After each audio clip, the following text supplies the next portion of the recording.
வணக்கம். மற்றும் ஒரு காணொளியில உங்கள சந்திக்கிறதுல மகிழ்ச்சி. இன்றைய தினம் என்ன பார்க்க போறோம் அப்படின்னு சொன்னா, ஜனாதிபதி நிதியத்தால வழங்கப்படக்கூடிய புலைமை பரிசில் திட்டம் தொடர்பாக தான் பார்க்க போறோம். இது தொடர்பாக ஏற்கனவே வந்துட்டு நாங்க எங்களுடைய சேனல்ல காணொளி வந்து பதிவிட்டிருக்கிறோம். அதுல வந்து 1 தொடக்கம் 11 வரையிலான 1 தொடக்கம் 11ஆம் தரம் வரையிலான மாணவர்களுக்கான புலைமை பரிசு திட்டம் தொடர்பாக பேசியிருந்தோம். அவங்களுக்கான யாரு செலக்ட் ஆயிருக்கிறாங்க அப்படின்னு சொல்லிட்டு, அவங்களுக்கான பெயர் பட்டியலும் தற்போது வெளியாகி இருக்குது. அவங்களுக்கான கொடுப்பன வந்து வருகின்ற மாதங்கள்ல கொடுக்கப்பட போகுது என்ற ஒரு சந்தோஷமான விஷயத்தோட, இன்றைய தினம் என்ன பார்க்க போறோம் அப்படின்னு சொன்னா, மேலும் 2 விதமான புலமை பரிசில் திட்டங்கள வந்து ஜனாதிபதி நிதியம் வந்து அறிமுகப்படுத்தி இருக்கு இந்த மாதம்.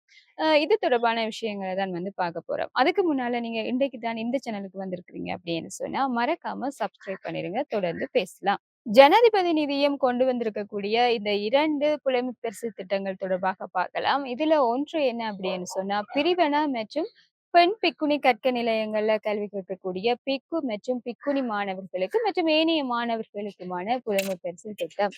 அடுத்தது வந்து உயர்தரத்துல வந்துட்டு தகவல் தொழில்நுட்பத் துறையில வந்து கல்வி கற்கக்கூடிய மாணவர்களுக்கான புலமை பரிசு திட்டம். இது 2க்குமான முடிவு திகதி எப்ப அப்படின்னு சொன்னா, இந்த மாதம் 22ஆம் திகதி. அதற்கு முன்னதாக உங்களுடைய விண்ணப்பங்களை எல்லாம் கோரப்படுகிறது.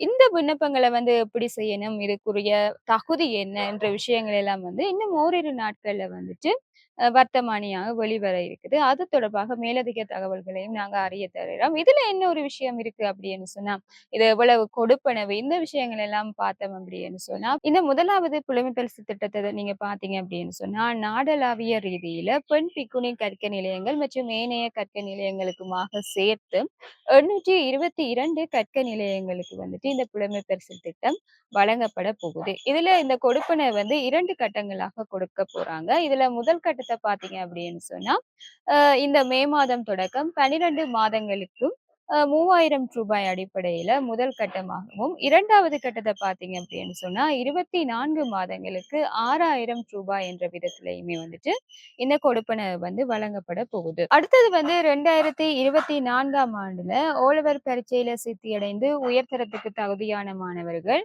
தகவல் தொழில்நுட்ப துறைய வந்து தேர்ந்தெடுத்து கல்வி கற்கிறாங்க அப்படின்னு சொன்னா, அவங்க வந்துட்டு இந்த ஒரு புலமை பரிசு திட்டத்துக்கு விண்ணப்பிக்க முடியும்.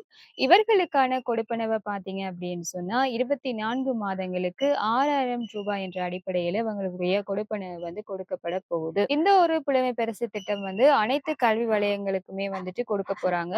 ஒரு கல்வி வலயத்தில இருந்து குறைந்தது 50 மாணவர்கள் என்ற அடிப்படையில இந்த புலமை பரிசில் திட்டத்துக்கு வந்து தெரிவாக போறாங்க. அடுத்தது வந்து இந்த 2 புலமை பரிசில் திட்டத்துக்குமே வந்துட்டு ஒரு முக்கிய ஒரு விஷயத்த சொல்லியிருக்கிறாங்க. குறைந்த வருமானம் பெறக்கூடிய குடும்பங்கள் இருக்கக்கூடிய மாணவர்களுக்கான புலமை பரிசில் திட்டமாக தான் வந்து இது இருக்க போகுது. இது தொடர்பான மேலதிக விவரங்கள், இவங்களுடைய வருமானம் எவ்வளவு இருக்கணும், என்னென்ன தகமைகள் இருக்கணும், இதெல்லாம் வந்துட்டு இன்னும் ஓரிரு நாட்கள்ல வர்த்தமானியாக வந்து வெளிவருகின்ற போது உடனடியாக அத அறிய தர்றதுக்கும் தயாராக இருக்கிறேன்.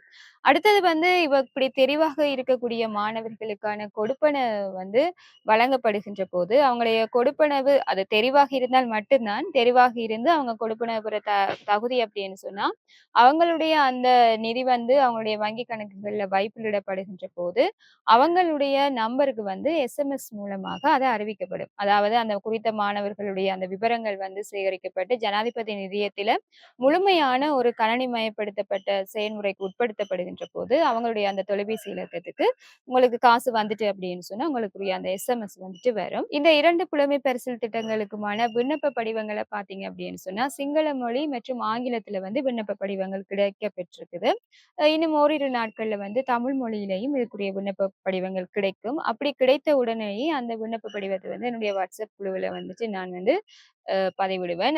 அப்படி தேவையானவங்க வந்துட்டு நீங்க அதிலேயுமே போயிட்டு என்னுடைய வாட்ஸ்அப் குழுவுல இணைவதன் மூலமாக அந்த விண்ணப்ப படிவங்களை பெற்றுக்கொள்ளவும் முடியும். அடுத்தது வந்து இந்த புலம்பெயர்ச்சி திட்டம் தொடர்பாக பெயர் விவரம் அப்படி தெரியணும் அப்படின்னு சொல்லிட்டு நிறைய பேர் கேட்குறீங்க. அவங்களுக்கானது தான் இது.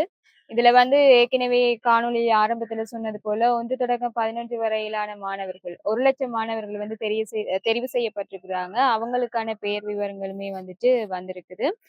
ஜனாதிபதி நிதியத்துல வந்துட்டு. அதே மாதிரி ஓ லெவல் பரீட்சைக்கு ஓ லெவல் பரீட்சையில சித்தி அடைந்து 2022, 23 ஓ லெவல் பரீட்சையில சித்தி அடைந்து உயர்தரத்துக்கு தகுதியான மாணவர்களுக்கான கொடுப்பனவும், 6,000 மாணவர்களுக்கான பேர் விவரங்களுமே வந்துட்டு வந்திருக்குது. இதற்கான கொடுப்பனவுகள் வந்து இன்னும் வருகின்ற மாதங்கள்ல வந்து கொடுக்கப்பட இருக்குது என்ற ஒரு விஷயத்தையும் சொல்லிக் கொள்றேன். இது தொடர்பாக நாங்க இன்றைய காணொளியில பார்த்த இந்த 2 விதமான புலமை பரிசில் திட்டம் தொடர்பாக வர்த்தமானி வெளியாகிய உடனேயே வந்துட்டு அதற்கான தகவல்கள அறிய தர்றதுக்கு தயாராக இருக்கிறோம். அதற்கு நீங்க இந்த சேனலோட தொடர்ந்து இணைந்திருங்க. உங்களுடைய ஆதரவுகள தாங்க.